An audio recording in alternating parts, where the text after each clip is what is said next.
Bienvenue dans ce qu'on appelle le live stream désormais pour présenter la collection Point Poésie et en particulier les deux premiers poètes que nous avons choisi de vous présenter aujourd'hui. C'est avec plaisir que j'avais accepté de prendre la direction de la collection Point Poésie avec l'assentiment de Marine Duval et Sarah Casquet.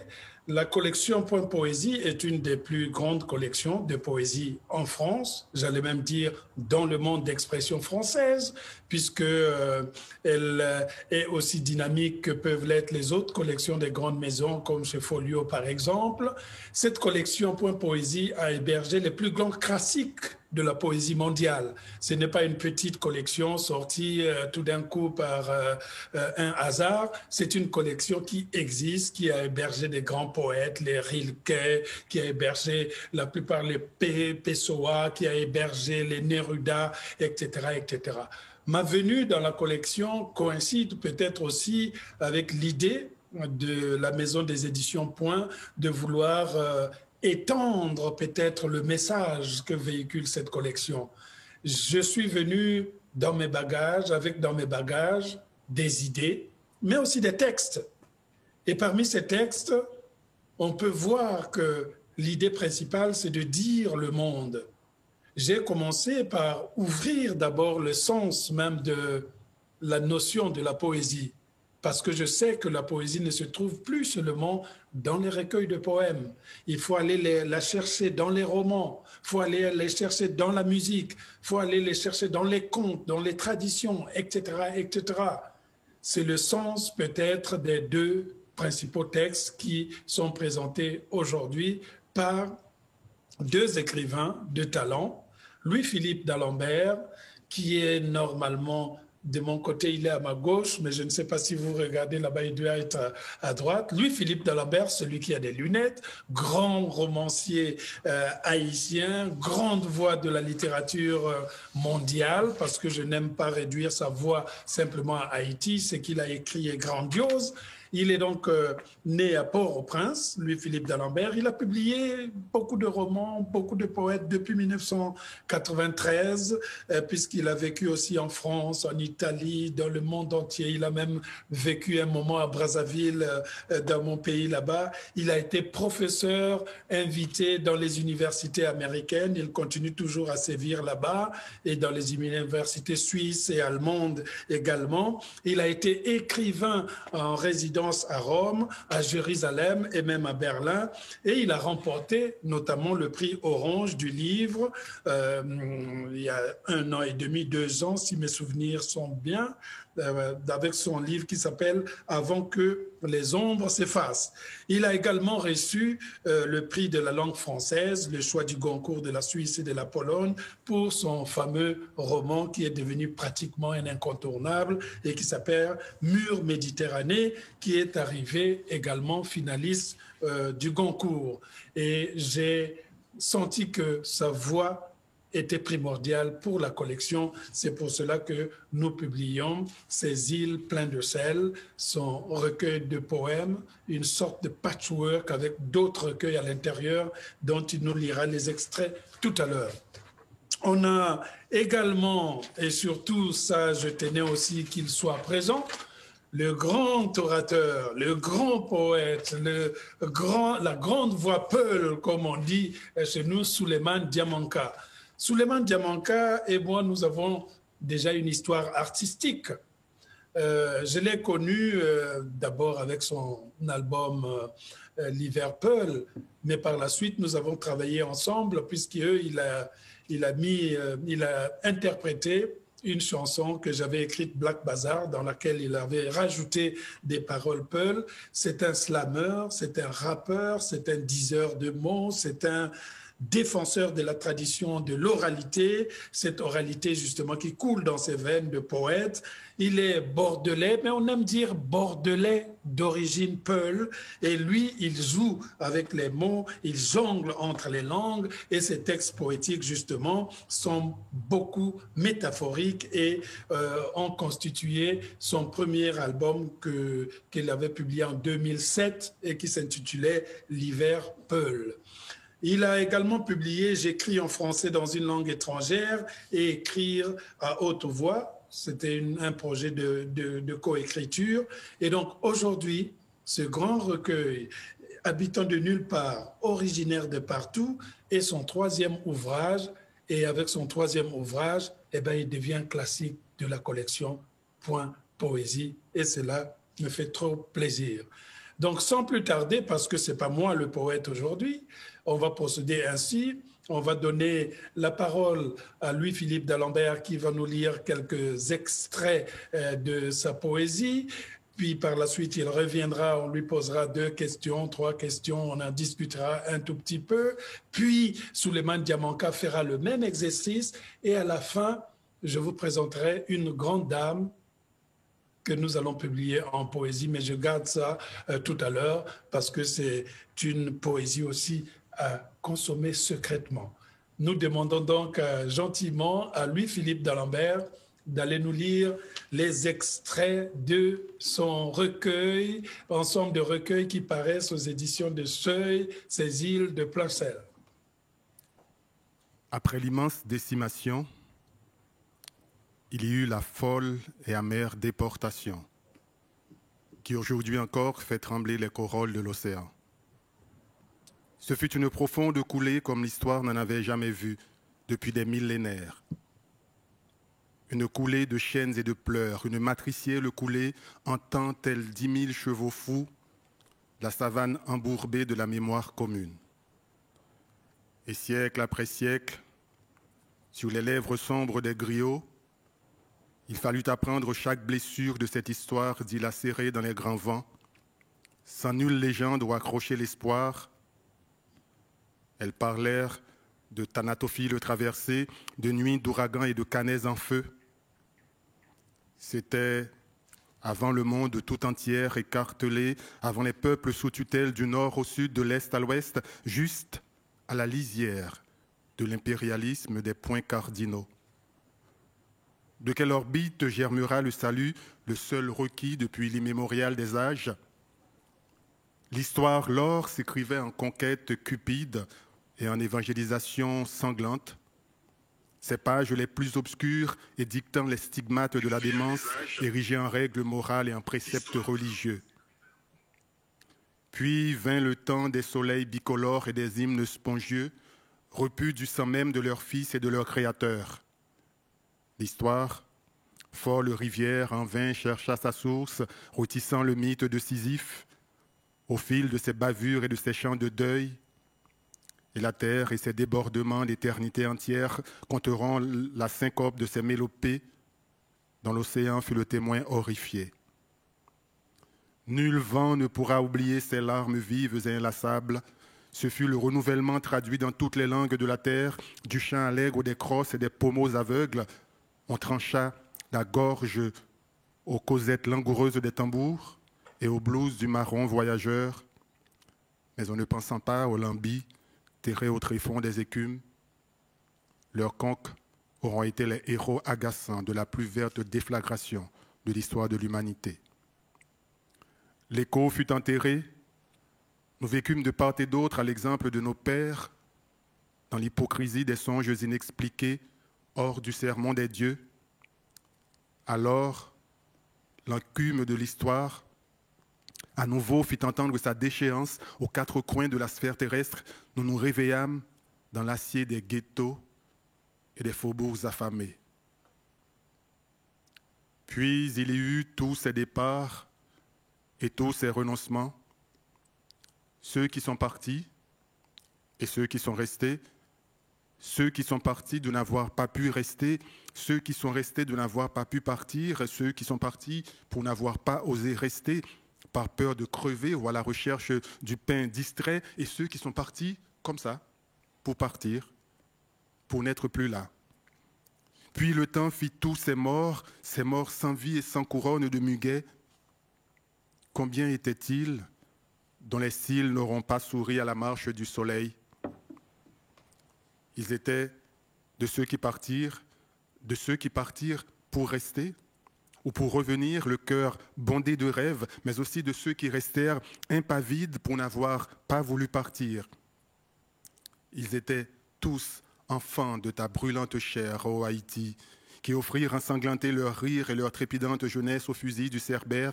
Ils étaient 20 et 100 et rouges et bleus. D'autres ont parlé de centaines de milliers. Les geôles pourtant n'ont rien dit, qui gardent encore le fracas de leur sang torturé. Et la mer suit la variance de sa furie ou de son indolence dans le silence de sa grandeur.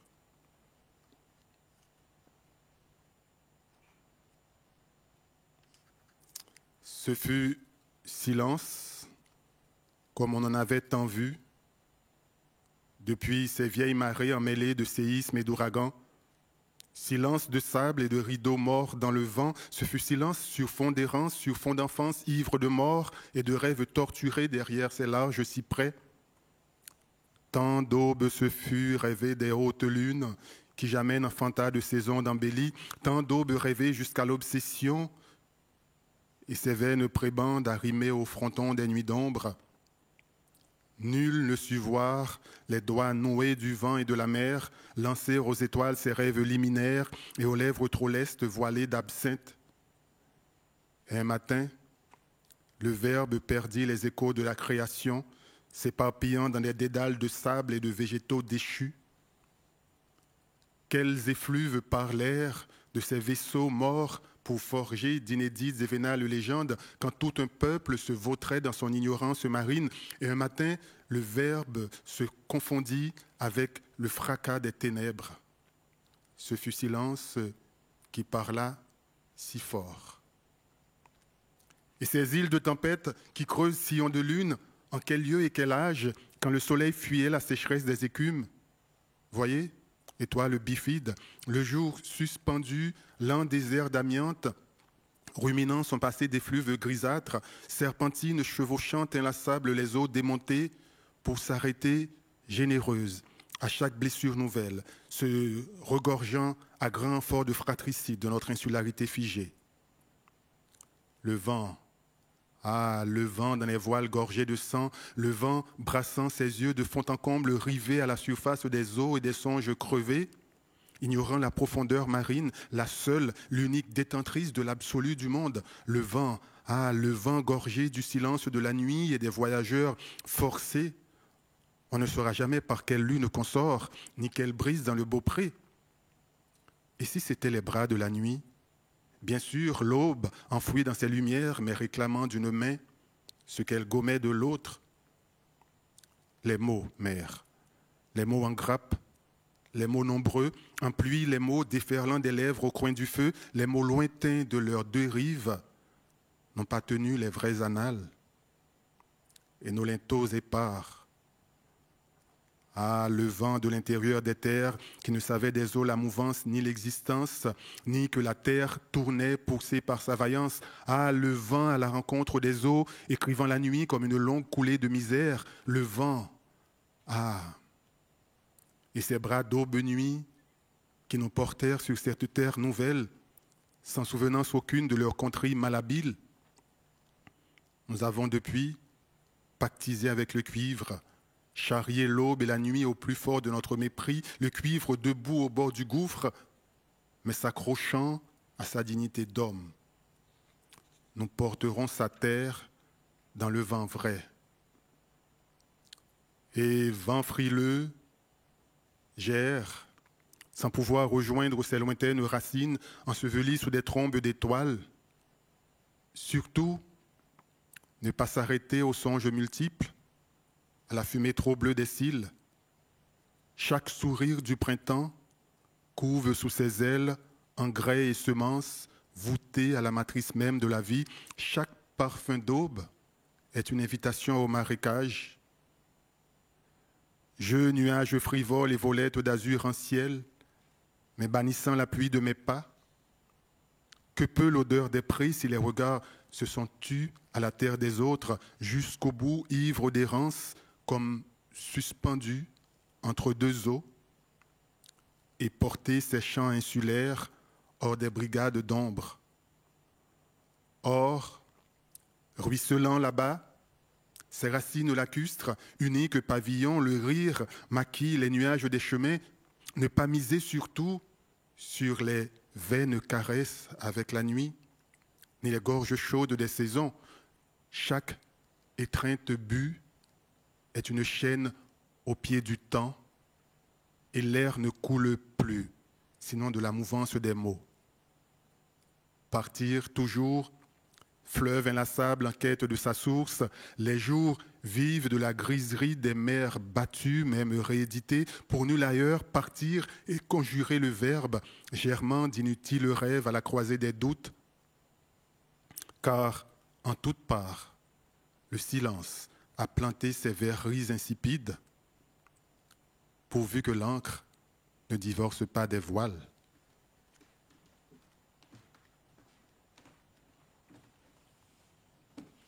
Merci Louis-Philippe de Lanvers, pourvu que l'encre ne divorce pas des voiles.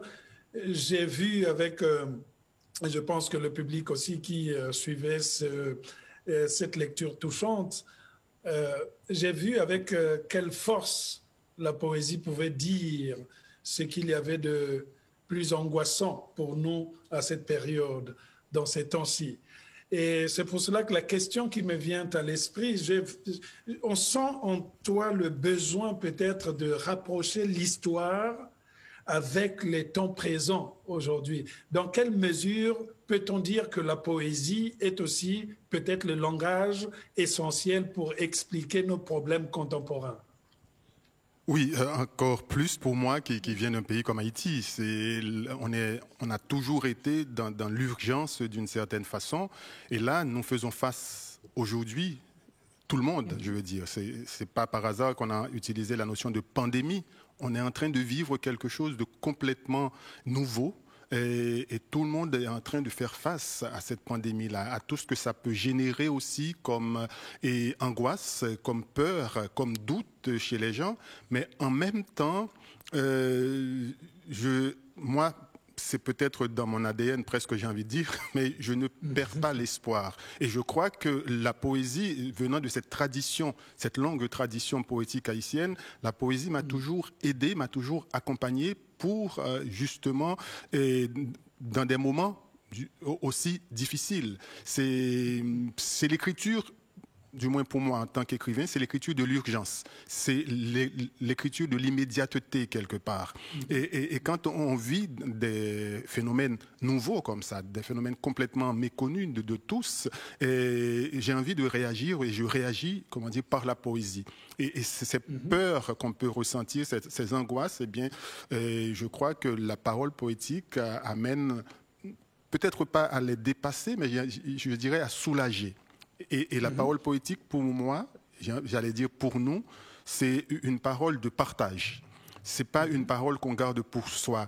Et je crois que c'est peut-être un héritage à la fois de l'Afrique, pour nous en tant qu'Haïtiens, et aussi de ce qu'on a pu retenir sur place des Amérindiens aussi. C'est-à-dire que cette parole-là, cette parole est presque incantatoire, ou justement, c'est-à-dire qui nous permet de dépasser ces moments difficiles. C'est-à-dire on s'accroche à ces mots, et puis les mots nous aident à continuer à tracer notre route.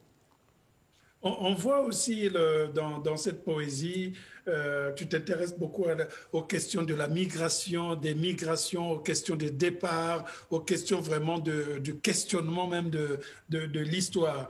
Dans quelle mesure les migrations ont vraiment bouleversé ta propre existence au point de la retrouver pratiquement tout le long de ces recueils?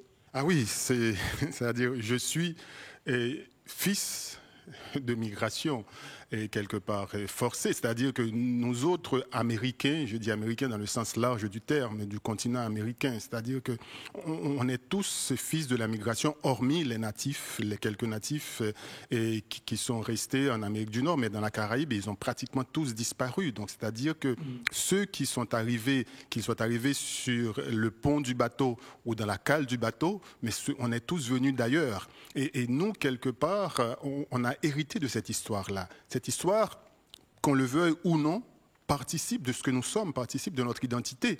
Donc aujourd'hui, quand on parle de migrants ou de migration, c'est comme si je parlais de moi, de ce que je suis. C'est pas, j'ai presque envie de dire, c'est quelque chose qui m'accompagne à mon corps défendant. Et je n'ai pas choisi d'être ce que je suis.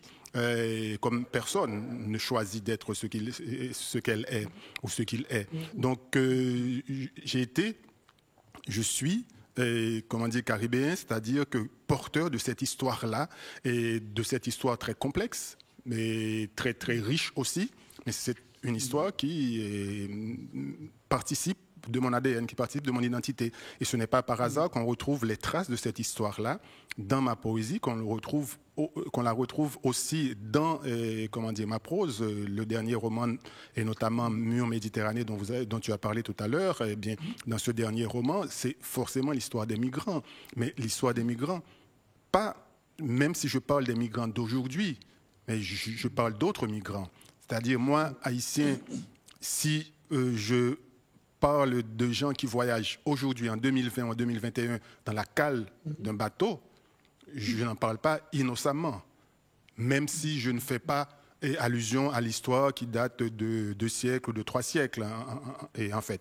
Mais c'est quelque chose qui est là, qui m'habite et qui fait que, eh bien, je continue d'en parler. On ne parle que de ce qu'on est, et ce qu'on est, c'est ce que on a vécu aussi, d'une certaine façon. Par la suite, moi, justement, tu l'as souligné tout à l'heure, j'ai pu vivre un peu partout. Et quelque part, je prolonge cette migration ou ce vagabondage, comme je l'appelle.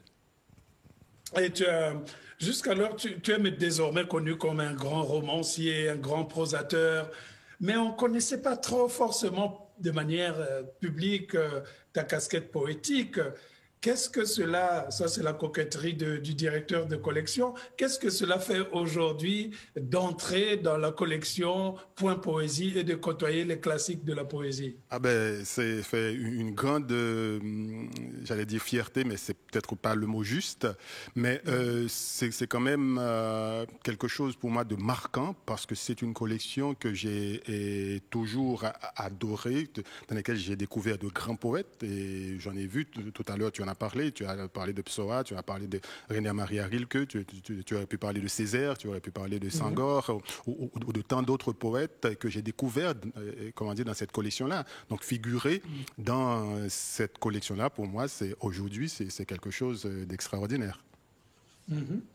Bon, merci beaucoup, mais restez toujours ensemble, hein, parce que je vous veux tous les deux.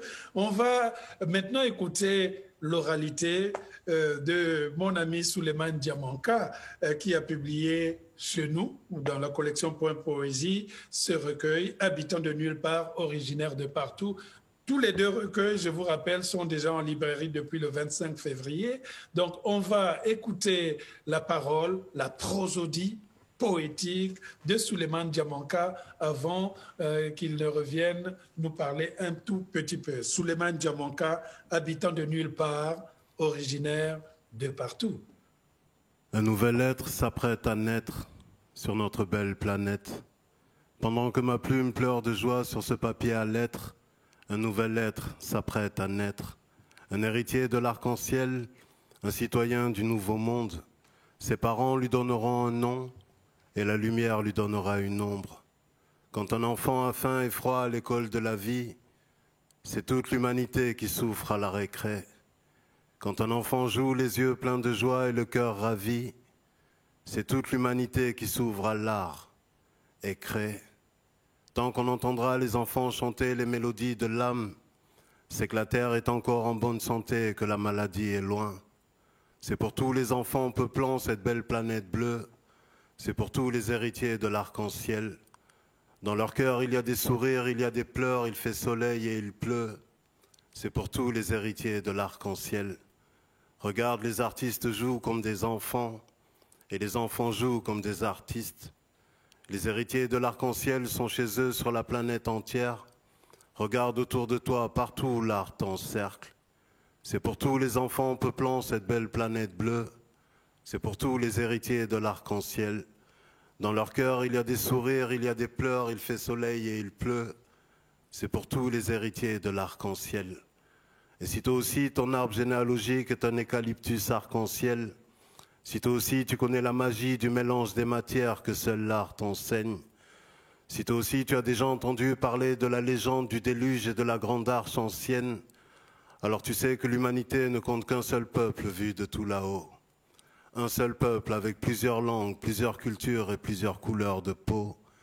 Si toi aussi tu songes que la paix se prépare là-bas, bien en amont dans les poèmes d'amour, si tu es capable d'apprendre à parler tous les dialectes du monde dans un véritable acte de bravoure, car la diversité ne sert qu'à la complémentarité des savoirs et que cette sève-là se savoure, alors tu sais que l'humanité ne compte qu'un seul peuple vu de tout là-haut.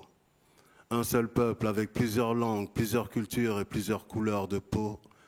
Si toi aussi, dans le silence de la cité, tu sollicites les étoiles pour qu'elles te situent, quelque part entre la fibre de ton âme et la teinte du tissu dont elle est issue, en relevant les empreintes digitales de l'histoire, en recherchant des gens qui te ressemblent dessus, alors souviens-toi que l'humanité ne compte qu'un seul peuple vu de tout là-haut.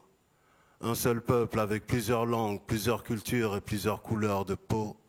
Et si quelqu'un te parle avec des flammes, réponds-lui avec de l'eau. Sache que le seul combat qui se gagne, c'est le duel qui devient un duo. Je sais que les braves savent se battre et lutter pour leurs droits jusqu'à l'aube. Mais dis-leur que la paix guérit et la guerre périt, quand la plus belle âme des deux ennemis pardonne à l'autre. Si quelqu'un te parle avec des flammes, réponds-lui avec de l'eau, demain il sera des nôtres. Dehors, ceux qui se nourrissent de l'éclat de l'or essaient de faire peur aux pauvres. Il fait sombre dans les songes que l'orateur Peul colore, mais il paraît que l'heure la plus noire de la nuit précède de peu l'aurore. Les soleils nomades de l'espoir réapparaissent alors dans les cieux comme des fresques immenses. Si quelqu'un te blesse avec les phrases qu'il lance, pense l'appeler en la plongeant dans un de tes vrais silences. C'est ta noblesse d'âme qui t'honore. Ensuite reprends la parole comme une torche qui se rallume au cœur de l'obscurité sonore et dis-lui je te demande pardon. Parlons et repartons. D'après les anciens, quand le chemin n'existe pas, c'est en marchant qu'on crée le chemin. Et quand le schéma émotionnel est juste, pour le poète, c'est l'alchimie. Dis-lui que la vie est une histoire à la fois étrange et charmante. Chaque jour, ce sont des charbons ardents que j'arpente. Dans les jardins du chagrin de chacun, avec ses maisons sans murs et sans charpente, dis-lui que des gens dorment dehors à la lait d'étoiles, jeunes et vieux en danger.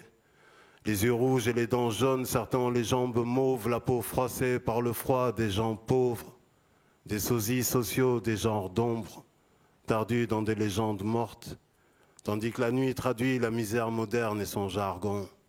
Je te demande pardon, mais ce droit chemin-là n'est peut-être pas le bon. Il y a trop de cordes qui pendent au balcon, trop de colère qui court les rues avec des pleines lunes dans le dos. Par pitié, ma sœur, si quelqu'un te parle avec des flammes, réponds-lui avec de l'eau.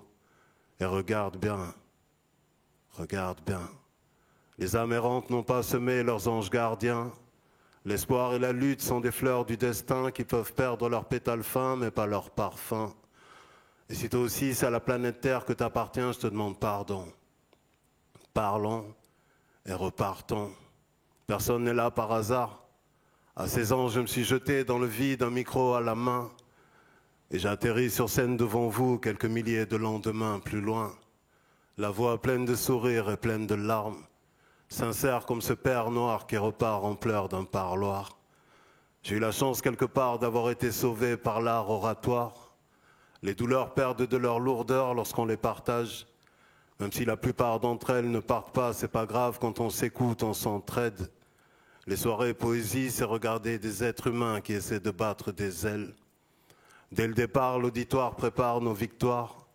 Prendre le temps d'écrire pour le meilleur et pour le dire par les temps qui courent, c'est prendre part à notre histoire. Et yo, Wandiya Koyo. Si quelqu'un te parle avec des flammes, réponds-lui avec de l'eau, Wandiya Koyo. Doaja bijanebawi o jo wonilau. Kon yam jam nyandara jangol jemma jangine kampullo jalia jo wonilau. Et s'ils te demandent qui je suis, réponds-leur que tu ne sais pas. Mais s'ils insistent, dis-leur que je suis Suleiman Diamankadi Douadja Bijaneba, fils de Boubacar Diamankadi Kanta Lombi, petit-fils de Makali Diamankadi Mamadou Teneng, arrière-petit-fils de Dembadia Manka d'Ilengel Nyama, etc., etc., etc. Ouf.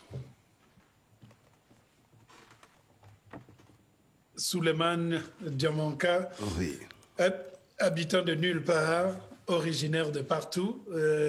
Les auditeurs, je prends les auditrices, tous ceux qui nous écoutaient, ont vu la multiplicité de la poésie, son côté peut-être protéiforme. On sent dans cette lecture cet attachement que tu as avec la sagesse traditionnelle. D'où tires-tu cette influence qui fait que pour toi, la poésie, c'est presque une respiration? On la voit, hein, sans papier, elle sort comme ça. On a l'impression qu'il y a des gens qui sont bénis pour la poésie. D'où tires-tu? Est-ce que c'est la tradition Peul? Est-ce que c'est une sorte d'initiation? C'est un peu tout ça, c'est l'éducation d'abord. Mes parents n'étaient pas griots, mais ils étaient très attachés aux aphorismes et aux dictons Peul. Ma mère est persuadée que si je connais tous les dictons qu'elle m'a appris par cœur, que je serai quelqu'un de bien et que je m'en sortirai dans la vie. Pour eux, vraiment, les proverbes, c'est voilà, c'est la source de la poésie, mais la vie aussi est poésie. Ça fait que j'ai grandi avec la poésie très très présente à la maison, mais sans que ce soit un métier ou une passion. Mes parents sont venus en France, ils savaient pas lire et écrire, mais dans chacun de leurs conseils, chacune de leurs remontrances, chacun de leurs mots de motivation, je sentais cette poésie-là. Et la chance que j'ai eue, c'est que, ayant fait du rap, j'étais très attaché à la rime, et je me suis rendu compte que dans ma langue natale, la rime était naturelle en fait. Quand un Peul, il va dire ce monsieur, il va dire oh, gorko. Dans la sonorité, il y a la rime. S'il dit cet arbre, il va dire qui, l'est qui. S'il dit ce chemin, il va dire ngol lawol. Ça fait que dans la vie de tous les jours, j'entendais mes parents faire des rimes en fait. Et quand je suis tombé amoureux de la langue française, j'ai retranscrit les sonorités que j'entendais quotidiennement à la maison, et cette philosophie-là et cette poésie-là, je les mélangeais à une poésie urbaine et aussi les poètes que j'ai rencontrés à l'école. Et ça a donné un mix qui donne ça en fait. Un des grands maîtres de la parole, de la sagesse africaine, c'est Amadou Hampâté-Bâ. Et je sais que cet homme compte beaucoup pour toi. Qu'est-ce qu'il représente vraiment, Amadou Hampâté-Bâ, dans la parole qui est la tienne?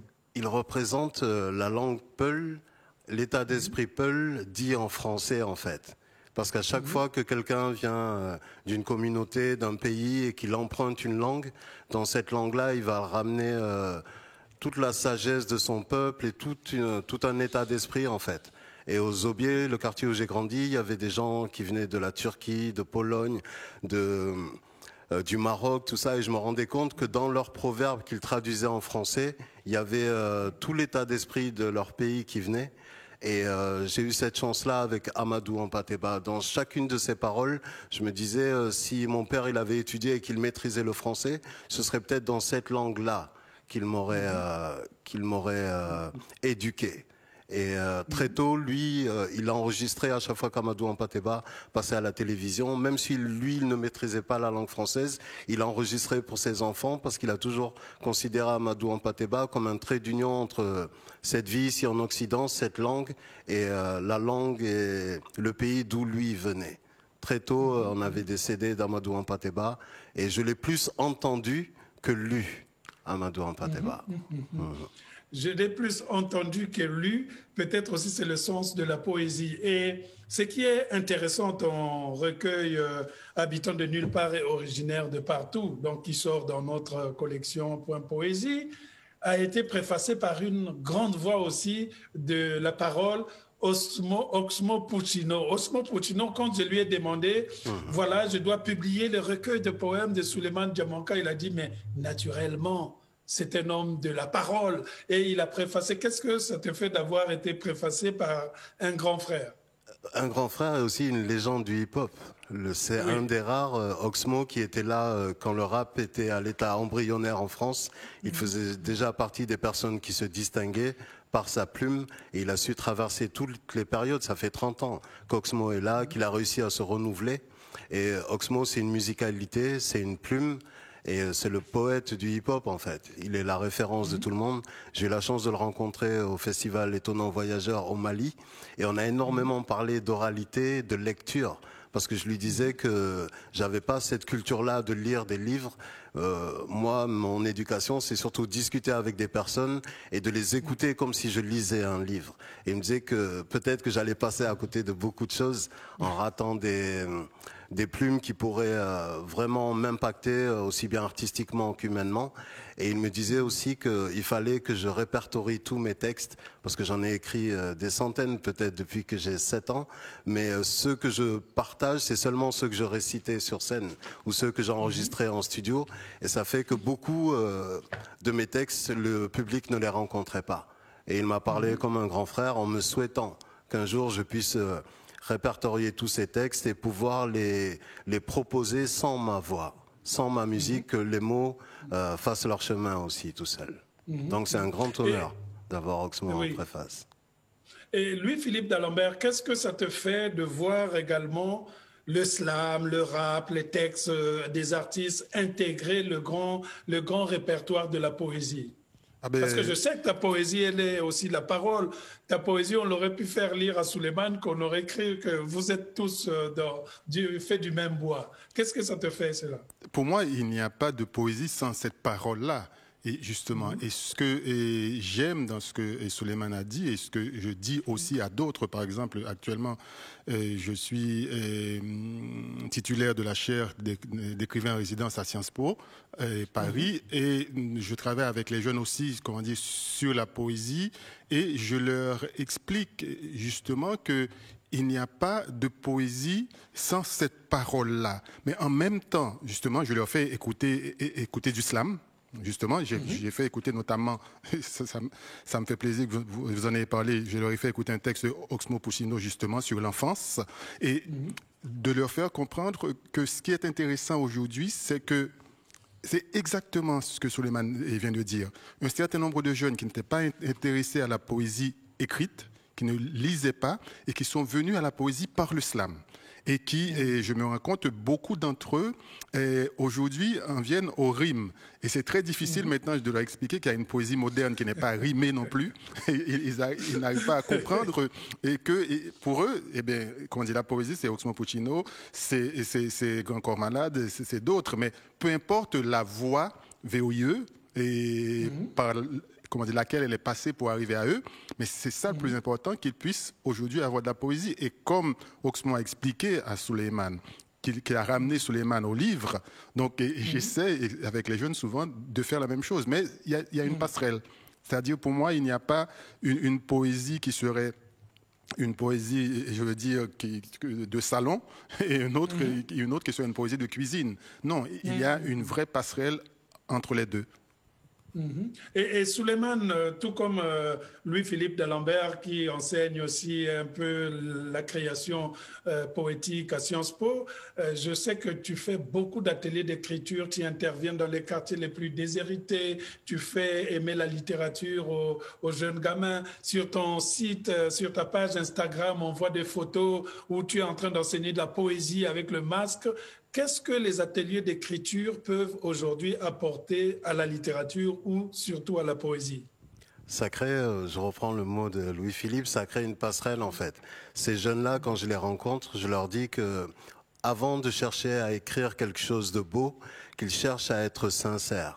Et s'ils arrivent à être sincères dans leur plume, sincères dans leur voix, ce sera encore mieux que si c'était beau, parce que du moment où on sait sourire et on sait pleurer, je leur explique qu'on est déjà dans la poésie. La poésie, c'est juste un vecteur de sentiments, et c'est quelque chose qu'on a tous en fait. Et je les encourage à accumuler des mots.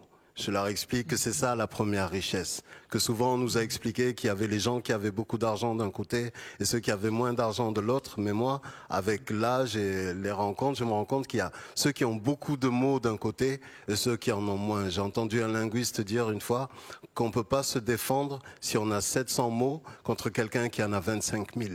Et les jeunes que je croise dans les quartiers, c'est ça que je leur apprends. La beauté, elle est déjà là. La richesse, elle est déjà là. Vu que tous les mots existent déjà, ça veut dire que le poème qu'ils n'ont pas écrit existe déjà. que le roman qu'ils n'ont pas écrit existe déjà et que c'est juste une histoire de rencontre, de se faire confiance, que tous les gens qui ont écrit des livres, c'est des êtres humains comme nous. C'est pas les mots, on les invente pas en fait. Il paraît qu'on a 60 000 pensées par jour et quelqu'un qui écrit un livre comme Louis-Philippe, c'est quelqu'un qui arrive à poser ses pensées sur le papier et que eux aussi ils peuvent le faire. Du moment où ils se font confiance et qu'ils sont dans une démarche de sincérité. Et le rap est très fort pour ça.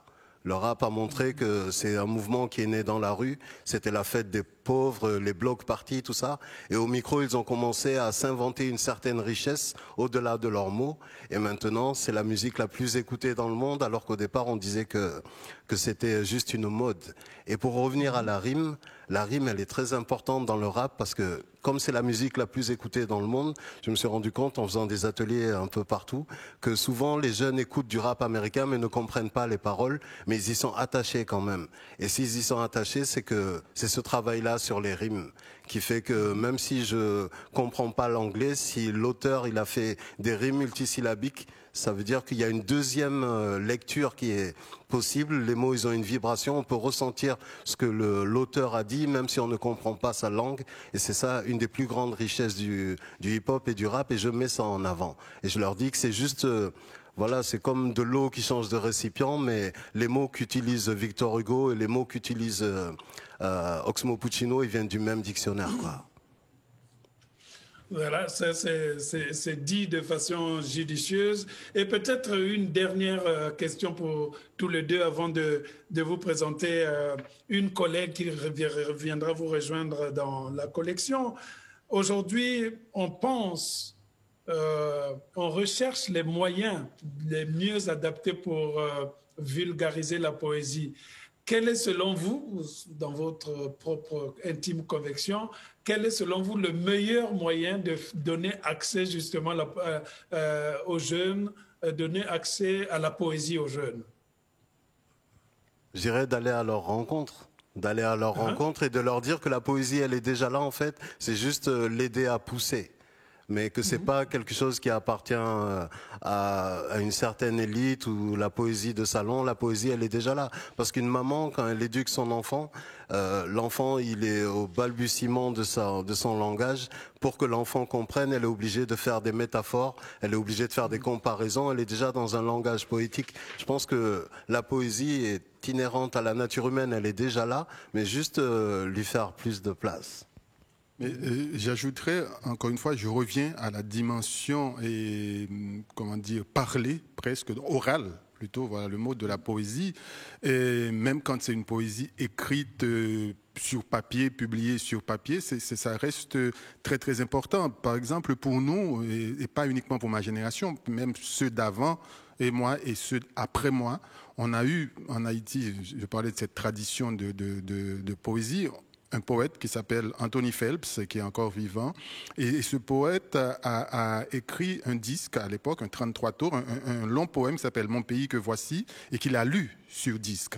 Et on en a tous fait, mais des copies, des cassettes et des cassettes, qui est pourtant de la poésie très exigeante, mais on a fait des cassettes et des cassettes, et tout le monde, toutes les générations confondues, connaissent ce long poème par cœur. Et c'est un poème qui a traverser, comment dire, les frontières. Et des écrivains de la Martinique et de la Guadeloupe, de la Guyane ont toujours parlé de ce poème d'Anthony Phelps. Donc, c'est-à-dire que c'est vraiment l'oralité, d'une certaine façon, joue aussi. Donc, pour aller vers les jeunes avec cette parole, ce n'est pas par hasard que ces jeunes-là retournent à la poésie à travers le slam. Et je pense que c'est très important de ne pas leur laisser l'impression plutôt que c'est quelque chose qui n'est pas à leur portée. Et le slam arrive à faire ça, à leur apporter, comme on dit, cette poésie et à leur permettre à leur tour de passer à l'acte.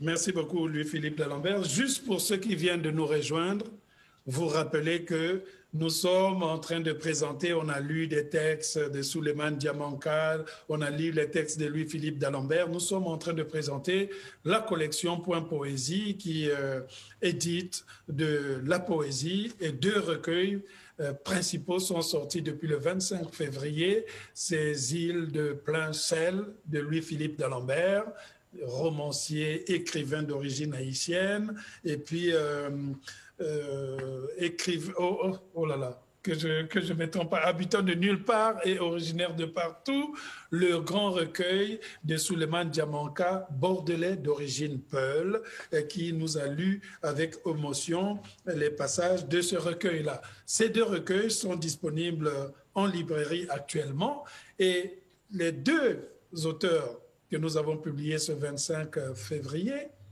vont être suivis par d'autres, notamment une femme qui viendra du côté de la Finlande, qui s'appelle Sophie Oksanen. Elle est née en 1977 d'une mère estonienne et d'un père finlandais. Sophie Oksanen s'est rapidement imposée comme une auteure majeure même de la scène internationale littéraire. Son roman Purge, ça s'appelait Purge, avait été couronné en France par le prix de la FNAC et le prix féminin étranger. Et ces livres sont traduits dans plus de 50 langues.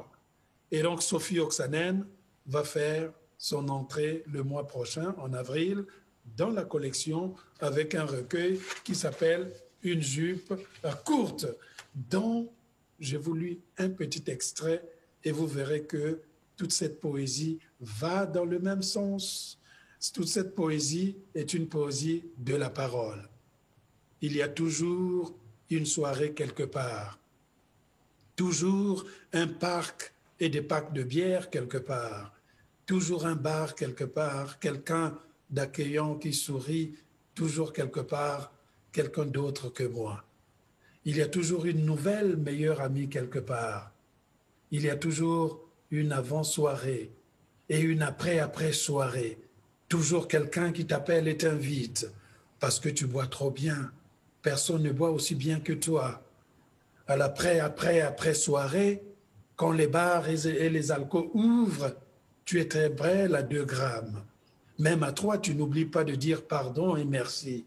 À 6 heures, comme le temps passe, j'ai perdu une chaussure.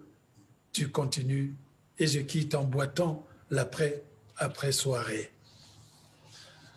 Il y a toujours une soirée quelque part. Tu es belle, toujours bourrée, plus belle que jamais à 2 grammes, belle toujours bourrée et dans d'autres mondes.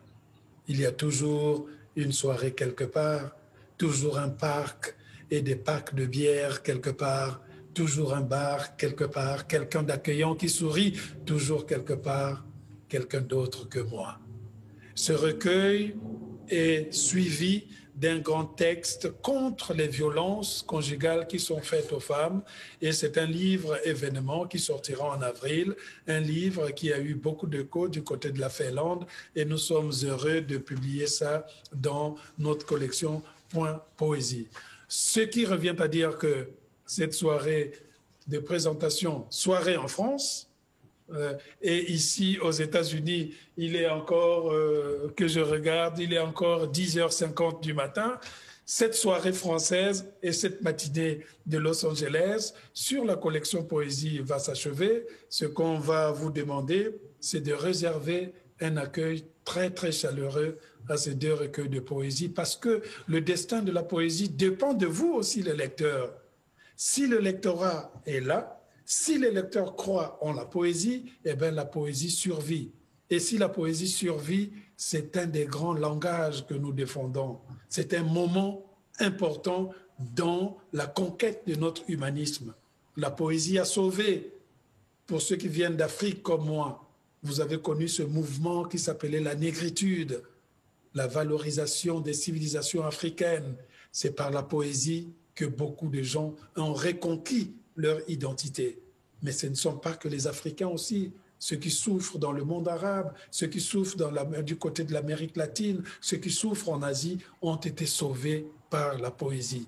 C'est pour cela que, outre les romans que j'écris, peut-être que la chose la plus respectable et la plus digne que je ferai dans mon existence, c'est de permettre à des poètes comme Souleymane Diamanka, comme Louis-Philippe d'Alembert, comme Sophie Oksanen, comme Marie-Christine Gordien, comme d'autres qui vont venir, de pouvoir s'exprimer, parce que là, je sais que notre langage sera préservé.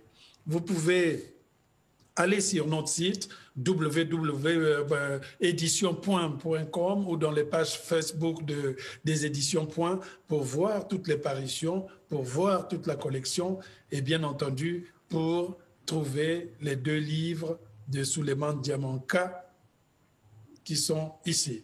Donc, on remercie la Maison de la Poésie, Olivier Chaudenson. Je remercie mes 2 auteurs et je pense qu'on se retrouvera bientôt quand les conditions sanitaires le permettront. Merci de nous avoir donné à vivre cette parole, à la sentir et à la porter avec nous. Et on se retrouve à très bientôt.